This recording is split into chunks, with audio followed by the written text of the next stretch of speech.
대출금리가 역전하고 있다. 그래서 시장 질서가 파괴되고 있다. 그 단서는 여기에 있습니다. 그냥 쉽게 이 도표를 보면 뭔가 이해하기가 조금 어렵죠. 제가 오타가 나 있으니까 잠깐 줄이고 갈게요. 잠깐 줄이고.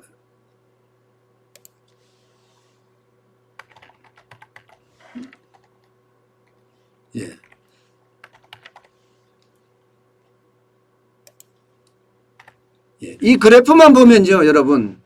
이 그래프만 보면 이게 뭐냐 이렇게 이야기할 수 있잖아요. 이게 무슨 시장 질서 파괴냐 이렇게 이야기할 수 있는데 이 그래프를 보면 놀라운 게 하나 있습니다. 주택담보대출 금리를 비교한 건데요.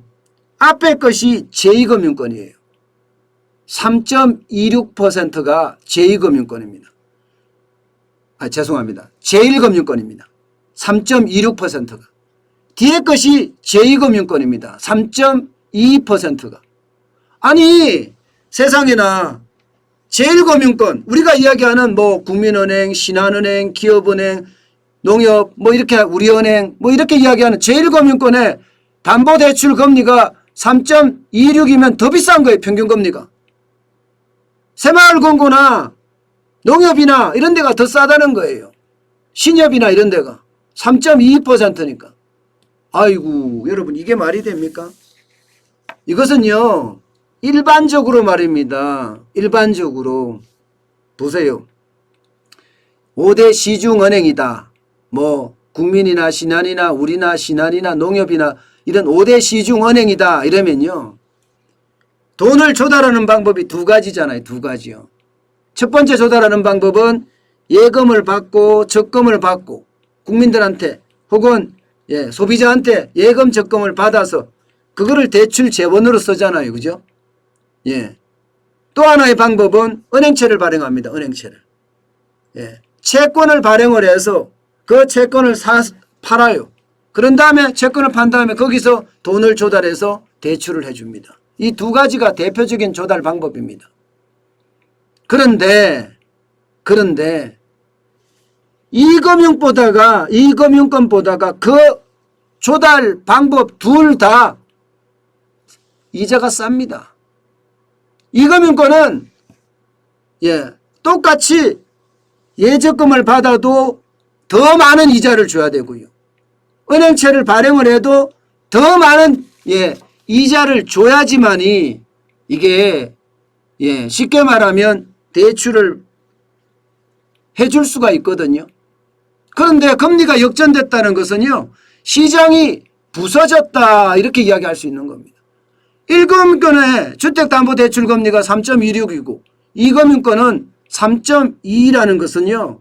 시장을 완전히 망쳐놨다 이렇게 이야기할 수가 있습니다. 여러분 실제로 보면 과거에는 그러지 않았습니다. 2020년 3월만 하더라도 시중은행의 주택담보대출의 금리는 2.48% 평균금리입니다. 그 다음에 상호금융 우리가 이야기하는 새마을금고나 신협이나 농협 말하는 겁니다. 3.27%입니다. 다시 말해서 갭 차이가 굉장히 컸어요. 그런데 지금 2021년 10월에는 그 금리가 역전됐다는 사실이에요. 역전됐다는 사실. 완전히 시장이 왜곡이 돼도 이렇게까지 왜곡이 될 수 있나 싶을 거고요.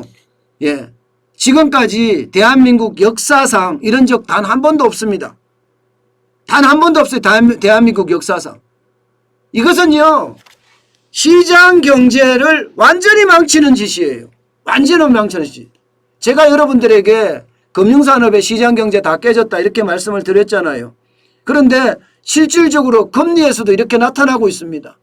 야 진짜 무섭고 두렵습니다. 솔직히. 왜 무섭고 두렵냐.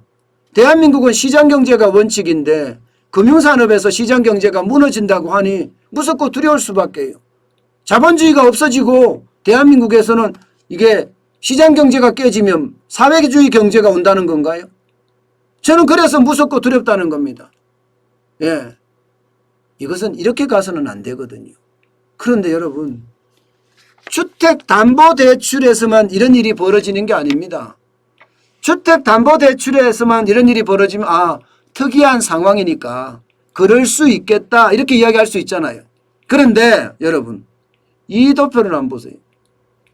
신용대출 평균금리까지 역전당했습니다. 신용대출 평균금리까지.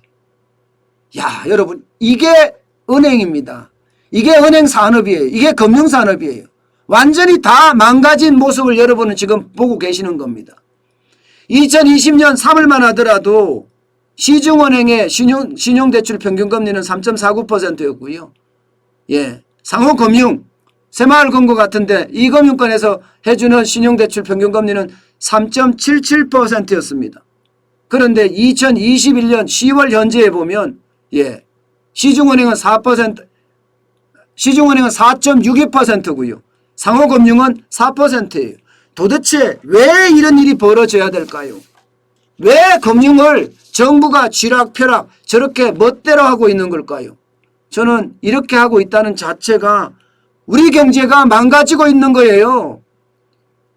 금리 역전이 일어난다는 거 이게 정부의 규제 다시 말해서 관치금융인데 정부가 은행을 지 마음대로 한다는 이야기입니다. 완전하게 시장 왜곡이 일어나고 있잖아요.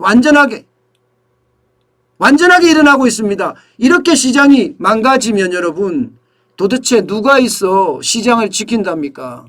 정부가 스스로 지금 시장 경제를 망치고 있는데 부동산에 이어서 금융까지도 지금 완전히 지금 부서지고 있습니다. 완전히. 어느 누구도 말입니다. 이것을 보고 정상적이라고 이야기 안 합니다. 전문가들마다 똑같이 이야기해요. 이것은 시장 왜곡이고 좀 덜 이야기하는 사람은 왜곡이라고 이야기하고요. 좀 강하게 이야기하는 사람은 시장 경제가 무너졌다, 붕괴됐다 이렇게 이야기합니다. 여러분 이것은 아니잖아요. 문재인 정부가 저는 독재를 하고 있다는 게 바로 이런 거예요. 독재를 하고 다른 정치 분야를 제가 아주 구체적으로 말할 수 없을지 몰라도 경제 부분에 있어서는 독재입니다. 독재. 이게 말이 됩니까? 이것은 말이 안 됩니다. 이렇게 가게 되면 말입니다. 나라 경제의 핏줄이라고 이야기하는 금융이 무너집니다. 게다가 말입니다. 더 심각한 것은요. 지금 상호금융 있잖아요. 상호금융. 새마을금고나 저축은행들 농협 이런 수협 신협 이런 데 있잖아요. 신규 주택담보대출 중단했어요. 신규 주택담보대출 중단했다고요. 언제 재개할지 잘 몰라요. 잘 몰라요. 이게 저는 말이 안 된다고 생각을 해요.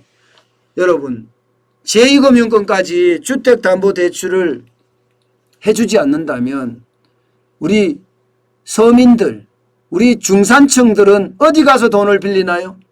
결국 카드론으로 가야 돼요. 카드론은 최고금리가 20%예요. 지금 엄청나게 올라가고 있어요. 그리 가야 돼요. 그것도 안 되면요. 그것도 안 되면 결국은 사채업자한테 가야 된다는 건가요? 불법 사금융으로 가야 된다는 건가요? 저는 그런 걸 생각하면 지금 어느 누가 있어 우리 국민의 이 아픔을 보듬어 주느냐 참 그런 생각을 아니할 수 없습니다. 그만큼 말입니다. 이들은 국민의 아픔 따위는 아무 상관없습니다. 왜냐고요? 지금 금융시장이 왜곡이 일어난 이유가 뭡니까? 부동산 시장의 왜곡 때문에 일어난 거잖아요. 그러면 부동산 시장의 왜곡부터 풀어서 시장이 원활하게 돌아가게끔 만들어줘야 되잖아요. 공급을 늘리고 세금을 줄이고 여기에 임대차 3법 없애고 그러면서 부동산 시장이 원활하게 돌아가게끔 만들어주면 금융시장도 풀릴 텐데 이게 부동산 시장을 지금까지 했던 대로의 고집을 계속 피려고 드니까 지금 동안 4년 6개월 동안 부동산이 완전히 망가졌는데 이게 금융시장까지 망가지게 된 거 아니에요. 전이 된 거죠. 저는 이런 게요. 이런 게 결국 정부가 유도하는 경제위기 저는 그것도 올 수 있다고 생각해요. 정부가 유도하는 경제위기. 그만큼 말입니다. 우리 정부는요. 국민들 아랑곳 없습니다. 우리 정부라고 이야기하기가 그렇네요. 제가 우리 정부란 말이 창피해요. 왜? 나도 똑같은 사람이 되잖아요. 여러분도 똑같은 사람이 되고. 저는 예, 문재인 정부와 똑같은 사람 되기 싫거든요. 예, 그만큼 경제를 완전히 망가뜨린 정부라서 그렇습니다. 지금이라도 늦지 않았습니다.